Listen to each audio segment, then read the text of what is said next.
Looking to use a specific filter on TikTok but not sure where to find it? I'm Jessica from techboomers.com, and in this video I'll be showing you how to search for filters on TikTok.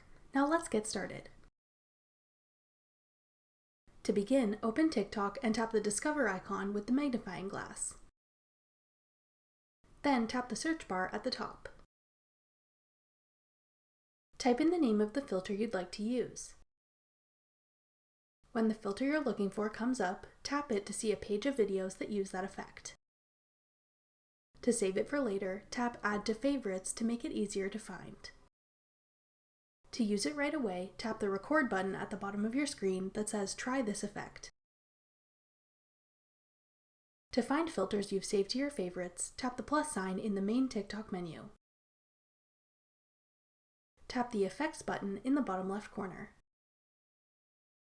In the menu that appears, tap the ribbon icon to see your saved filters.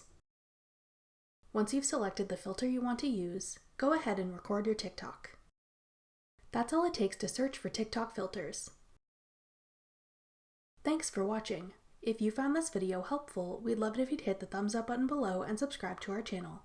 We put out great new tech tutorials like this one every week.